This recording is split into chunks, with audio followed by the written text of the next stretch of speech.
Bom dia, ouvintes da Rádio Teoflotone, bem-vindos a mais um programa Manual de Vida. E hoje nós vamos falar sobre o medo. Nosso tema de hoje é como vencer o medo. O que é o medo?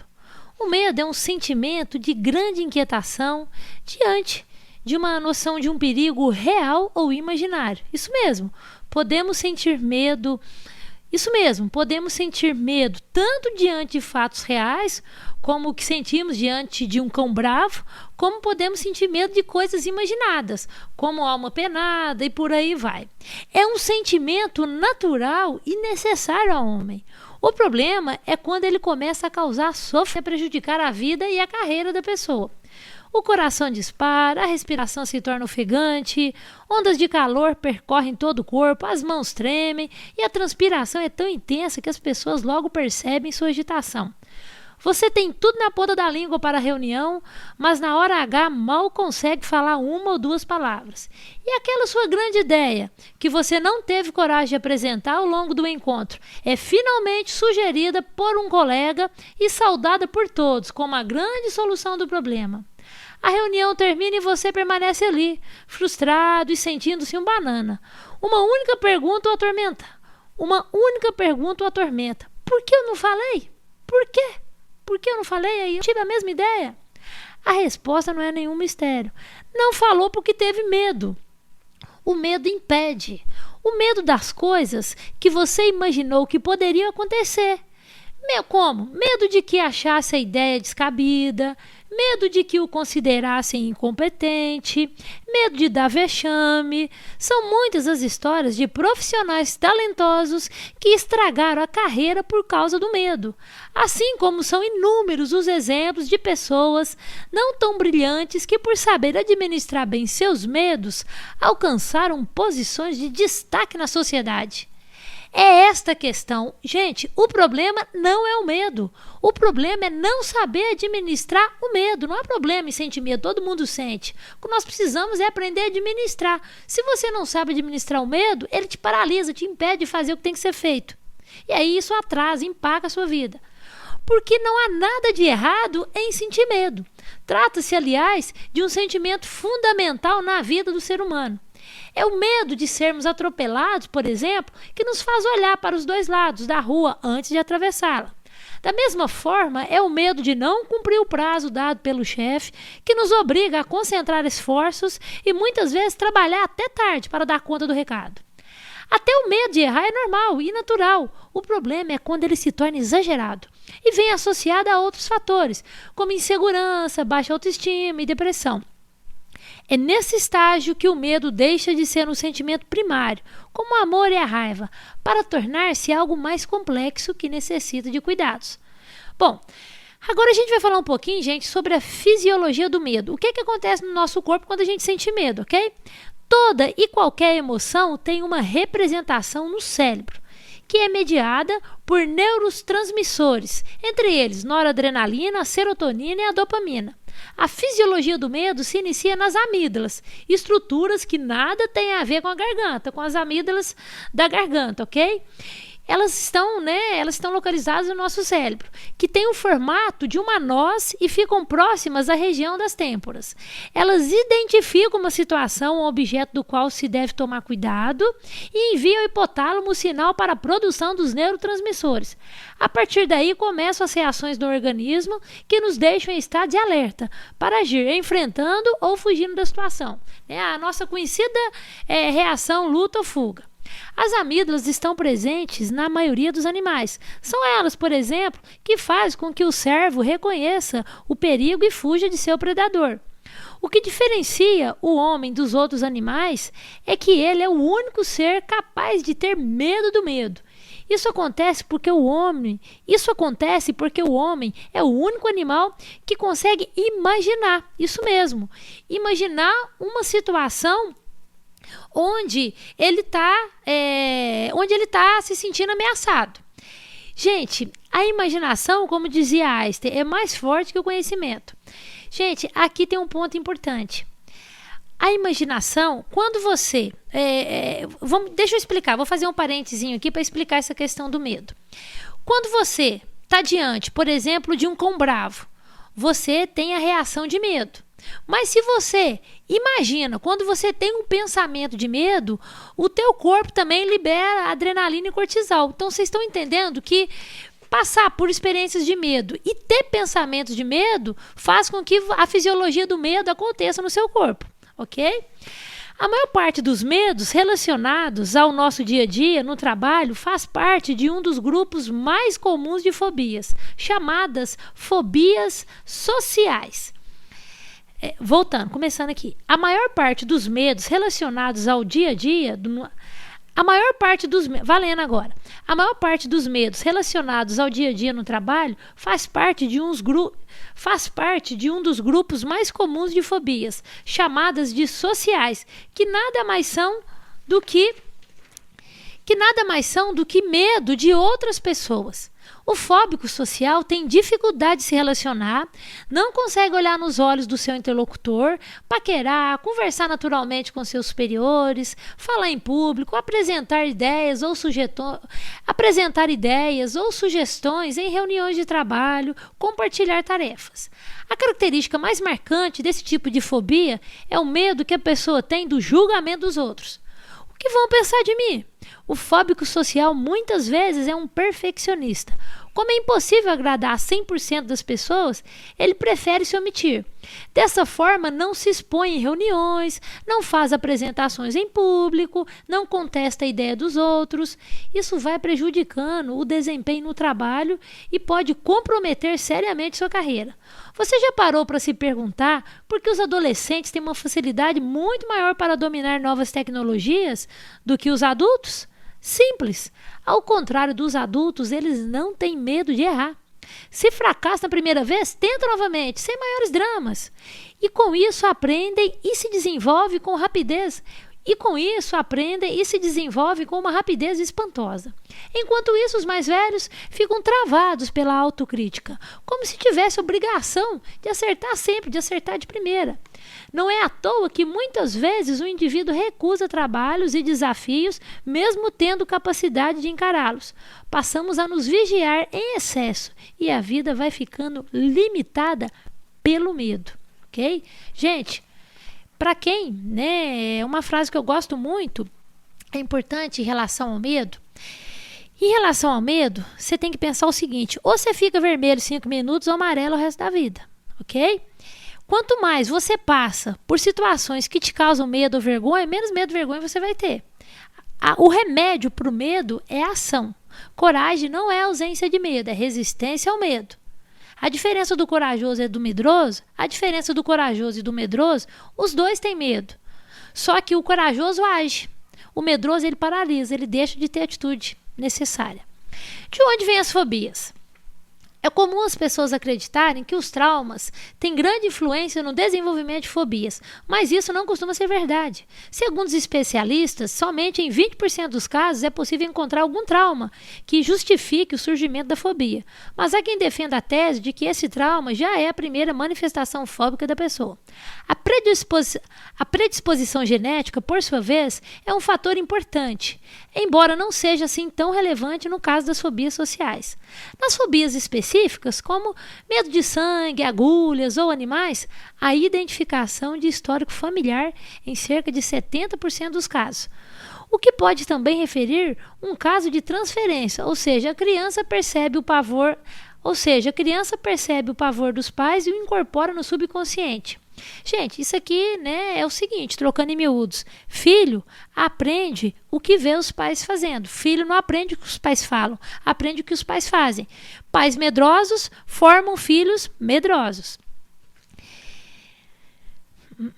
E já nas fobias sociais, são poucos os casos de traumas anteriores. Os fatores que estão mais diretamente associados ao desenvolvimento desse tipo de fobia são basicamente 3. Primeiro, ambientais, como doença na infância ou isolamento da criança. Segundo, educacionais, pais que educam os filhos com excessiva preocupação sobre o que os outros vão pensar do comportamento deles. 3. Modelação, quando os pais têm algum tipo de fobia social e a criança aprende a se comportar de maneira igual. Pelo exemplo. Os prejuízos do medo não se limitam apenas ao campo profissional. As empresas também perdem muito. O fóbico social geralmente cuida exaustivamente de cada detalhe de seu trabalho, revisa tudo várias vezes e sempre pesa os prós e os contras.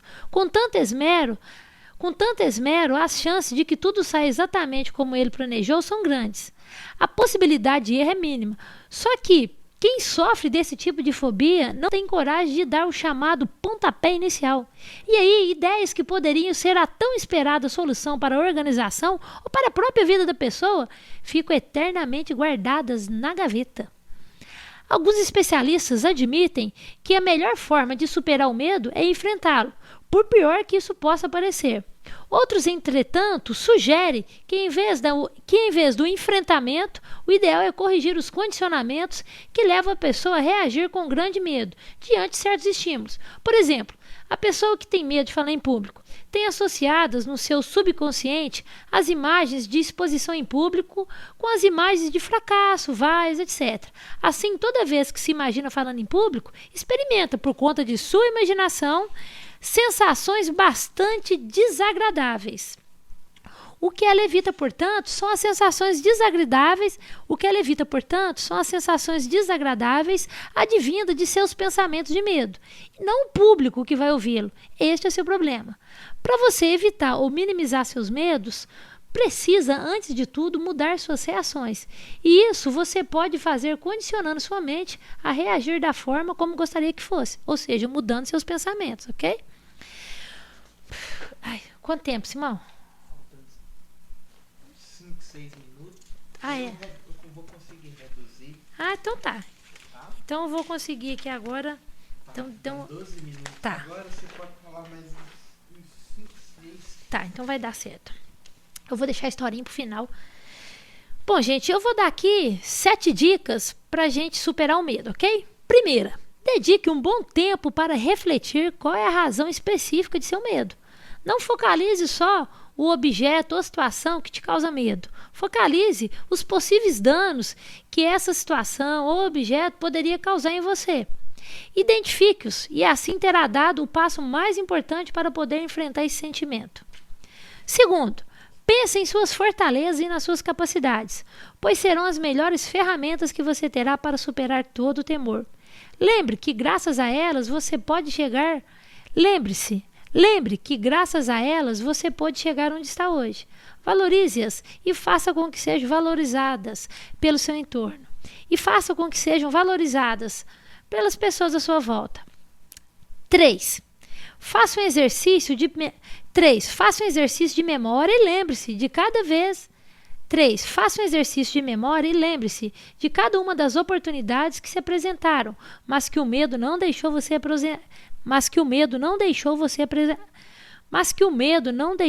aproveitar. Avalie e pondere o custo que isso significou. 4. Não prepare um plano de retrocesso. Queime suas naus, como faziam os gregos ao chegar às batalhas, para afirmar que vencer é o único caminho possível. Lembre-se que vencer nesse caso será agir, mesmo sentindo medo. Coragem não é ausência de medo, é resistência ao medo. Lembre-se disso. 5. Não pense no fracasso como um fato único e irreversível. Se não conseguir, procure considerá-lo como uma alternativa possível. É uma das consequências dos seus atos. Utilize-o para enfrentar novos desafios. 6. Embora você precise analisar cada um dos seus passos, não dilate a ação. Quanto mais tempo passar, mais difícil será dar o primeiro passo. Haja pensando nos que já passaram por essa experiência antes de você e obtiveram sucesso. Aprenda da experiência dos outros. 7. Elimine da sua mente todo pensamento negativo. Procure focar nas coisas positivas. Procure dar espaço para pensamentos de bem-estar e aceitação da situação e de suas possíveis consequências. Gente, tudo que você repete vira hábito. Sempre que você se vê pensando coisas negativas, fale com você, opa, deixa eu pensar em outra coisa. Com isso, você vai criando o hábito de pensar em coisas boas e se torna um pensador positivo. Importante. Tenha confiança em você mesmo, será fundamental para vencer o medo e avançar. Acredite que você pode fazer o que se propôs e que será capaz de superar as adversidades. Gente, Deus não dá a carga maior do que o burro. Deus dá o frio conforme o cobertor, lembre-se disso. Se não, outra coisa, ninguém está 100% preparado para nada, gente. É passando pela situação que a gente se prepara, ok? E para a gente terminar, bom, para deixar claro, né, como a gente está aqui falando do medo, eu quero terminar o programa de hoje, como o nosso tema de hoje foi o medo, eu quero terminar com uma história sobre esse tema. A Porta do Medo. Era uma vez um rei que sempre dava 2 opções a seus prisioneiros de guerra: ser morto pelos arqueiros do rei ou entrar por uma porta horrorosa, ensanguentada, cheia de caveiras. Como a porta era muito assustadora, todos os prisioneiros sempre preferiam ser mortos a atravessá-la. Certo dia, um dos soldados do rei resolveu perguntar-lhe: "Desculpe, Vossa Alteza, mas o que tem atrás dessa porta?" "Vá lá e veja você mesmo", respondeu o rei. O soldado, com muito medo, começou a abrir a porta lentamente. Logo percebeu que, à medida que a porta se abria, os raios de sol entravam, clareando o ambiente. Quando a porta estava totalmente aberta, ele percebeu que atrás dela existia um caminho que levava à liberdade. Admirado, o soldado olhou para o rei e lhe disse: "Eu dava aos prisioneiros a opção de escolher, mas eles, por medo, preferiam morrer a se arriscar a abrir a porta. É por isso que a chamo de a Porta do Medo. O medo sempre faz algo parecer pior e maior do que realmente é, criando uma verdadeira tragédia em nossa cabeça. No entanto, se decidimos enfrentá-lo, encontramos o caminho da liberdade." Ensinamento: coragem não é ausência de medo, é resistência ao medo. Não há problema em se sentir medo. Não há problema em sentir medo. O que não pode acontecer é deixar o medo dominar nossas ações. O medo paralisa, impede-nos de fazer o que precisa ser feito. Quantas portas deixamos de abrir pelo medo de arriscar? Quantas vezes perdemos a chance de nos libertar pelo simples medo de abrir a porta que leva à realização dos nossos sonhos? Peraí, que eu tenho que voltar isso aqui, é a pergunta. Quantas portas deixamos de abrir pelo medo de arriscar? Quantas vezes perdemos a chance de nos libertar pelo simples medo de abrir a porta que leva à realização dos nossos sonhos? O que você faria se não estivesse? O que você faria se não estivesse com medo? Melhor, essa valendo. O que você faria sem medo? Gente, eu vou terminar aqui com algumas citações relacionadas ao medo. O remédio para o medo é a ação. Só petisca quem arrisca. O medo aumenta a dimensão das coisas, faz um gatinho parecer um leão. Isso aqui eu já falei. Ninguém está 100% preparado para nada, é passando pela situação que a gente se prepara. E eu quero terminar agora. Peraí. Pais medrosos ensinam os filhos a serem medrosos. Mas lembre-se, embora você não possa fazer um novo começo, sempre é possível fazer um novo fim. Gente, a coragem é uma virtude que fica bem na criança, no adolescente, no adulto, no idoso, no homem e na mulher. E terminando, com a frase do Theodore Roosevelt, de Roosevelt. Ai, tá. Não, eu não vou falar o nome dele não, viu, Simão? E para terminar, um pensamento muito interessante. É muito melhor arriscar. E para terminar, uma reflexão. É muito melhor arriscar coisas grandiosas, alcançar triunfos e glórias, mesmo expondo-se à derrota, do que formar fila com os pobres de espírito, que nem gozam muito, nem sofrem muito, porque vivem nessa penumbra cinzenta, que não conhece a vitória nem a derrota.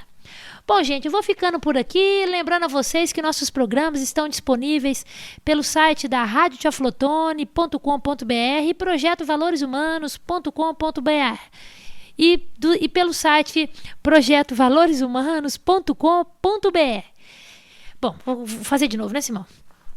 Lembrando que os nossos programas anteriores estão disponíveis no site da Rádio Teoflotone, www.radioteoflotone.com.br e www.projetovaloreshumanos.com.br. Bom dia a todos e até semana que vem. Tchau!